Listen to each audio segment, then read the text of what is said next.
Channel maths affinity and today in this video will discuss about lattice vibration. तो आज के इस video में हम लोग डिस्कस करेंगे लैटिस वाइब्रेशन के बारे में, जो कि बीएससी थर्ड ईयर फिजिक्स में बहुत इंपॉर्टेंट टॉपिक है, सॉलिड स्टेट फिजिक्स में। तो लैटिस वाइब्रेशन का फुल डिस्कशन होगा और यहाँ पर हम लोग निकालेंगे angular frequency for vibration in one dimensional mono atomic lattice. तो इसका पूरा सा डेरिवेशन होगा और आपको नोट्स भी यहाँ पर मिलेंगे इस चैनल पर। आपको यहाँ पर टॉपिक का डिस्कशन भी मिलेगा, छोटी से छोटी चीज़ें इस चैनल पर आपको समझाई जाती हैं। और अगर आपको इस टॉपिक के नोट्स चाहिए तो नीचे कमेंट में बताना, हम इसका पूरा नोट्स आपको कमेंट्स में कम्युनिटी टैब में शेयर कर देंगे, ठीक है। तो देखते हैं पहले लैटिस वाइब्रेशन के बारे में। तो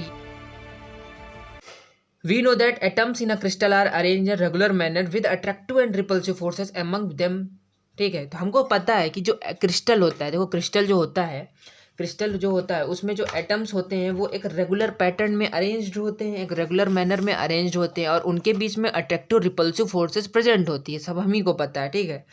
और अगर उनके बीच में इंटरेक्शन, मतलब जैसे कि दो एटम्स हैं और इस तरह के बहुत सारे 3D में नहीं इमेजिन किया जा सकता, तो हम अब 2D में बता रहे हैं। जैसे कि बहुत सारे एटम्स का क्रिस्टल में अरेंजमेंट होता है और सभी ये क्रिस्टल एक रेगुलर मैनर में अरेंज्ड होते हैं, ठीक है, रेगुलर मैनर में अरेंज होते हैं। तो इनके बीच में कुछ ना कुछ इंटरेक्शन होगा।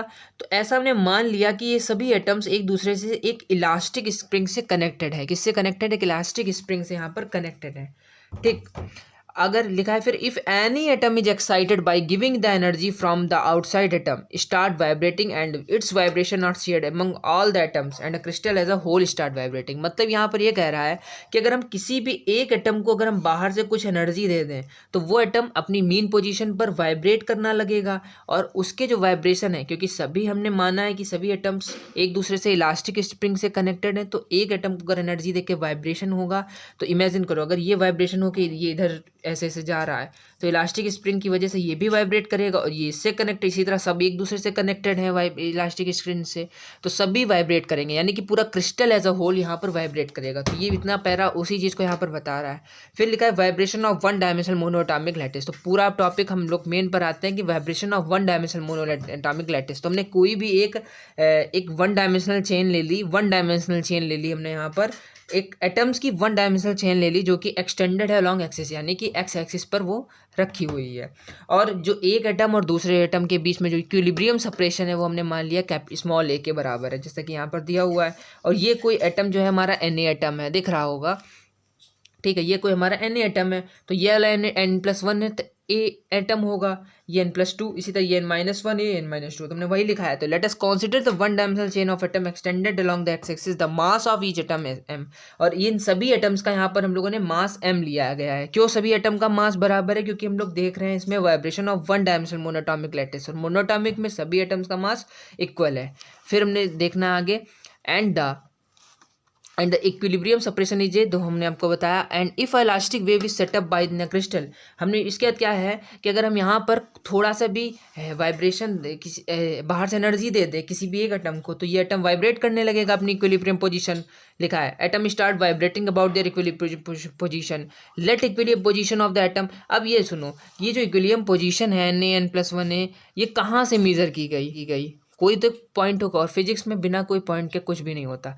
तो एक फ्रेम ऑफ रेफरेंस, एक आर्बिट्रेरी ओरिजिन से हम लोग इसकी इक्विलिब्रियम सेपरेशन को यहाँ पर मेजर कर रहे हैं, इक्विलिब्रियम डिस्टेंस को डिजाइन कर रहे हैं। तो अगर nth एटम की Na है, n-1 एटम की n-1 है और n+1 एटम की n+1 है, ठीक है। इफ़, हाँ एक और बात, हम लोग इसमें फोर्स निकालने जा रहे हैं तो उससे पहले एक बात यहाँ पर डिस्कस करने वाली है। जैसे कि हम Na एटम पे फोर्स निकालने जा रहे हैं तो इसके जो नियरेस्ट एटम है, यानी कि n-1 वाला और n+1 वाला जो एटम है, इसके ही इंटरेक्शन को कंसिडर किया गया है। और भी इंटरेक्शन होंगे लेकिन हम उनको यहाँ पर नेग्लेक्ट कर रहे हैं।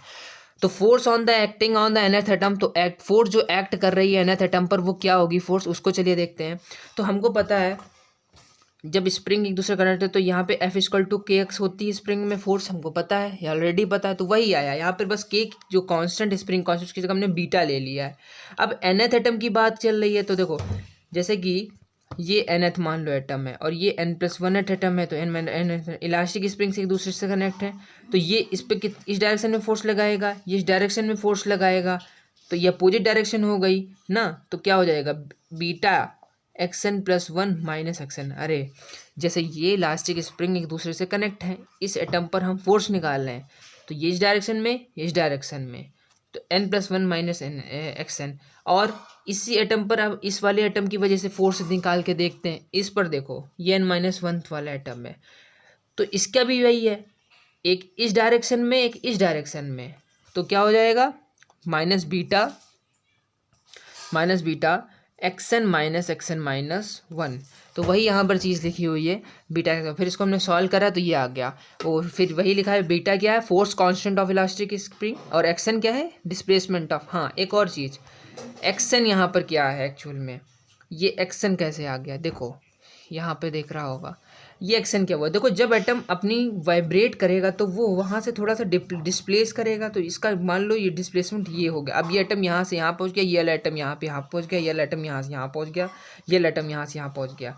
कितना डिस्प्लेसमेंट किया, nth एटम ने एक्सन किया, n+1th एटम ने xn+1 किया, एक्स और n-1 वाले ने x1, तो वो xn+1 xn आया। तो हमने आप बता दिया, आपको समझ में आ गया होगा, ठीक है, पहले ध्यान नहीं रहा। अब हमको Newton second law of motion पता है, तो F किसके बराबर होता है, फोर्स किसके बराबर होती है, md2x/dt²। F = ma, और एक्सेलरेशन को हम क्या लिख सकते हैं, d2x/dt²। वही चीज़ यहाँ पर लिखी ही है। अगर हम लोग nth एटम की बात करें तो d2x/dt2 is the acceleration of the nth atom हो गया। तो न्यूटन सेकंड लॉ से हम लोगों ने यहाँ पर चीज़ों को देखा। अब ये फोर्स और ये फोर्स आपस में एक दूसरे के बराबर हो जाएगी, इक्वल हो जाएगी, तो बस इसको सॉल्व किया गया। अब ये क्या इक्वेशन, जो इक्वेशन 1 यहाँ पे है, ये equation 1 this represent the differential equation. ये एक डिफरेंशियल इक्वेशन है, मैथमेटिक्स में हमने पढ़ा होगा। अगर हम इस डिफरेंशियल इक्वेशन का कोई एक सोल्यूशन मान लें एक्सन, इस डिफरेंशियल, तो ae⁻⁻t - k ने xn+1 की जगह क्या होगा, सब सेम रहेगा, एंगुलर फ्रीक्वेंसी भी सेम रहेगी, n+1 ही हो जाएगा, n-1 के लिए n-1 ही हो जाएगा, ठीक।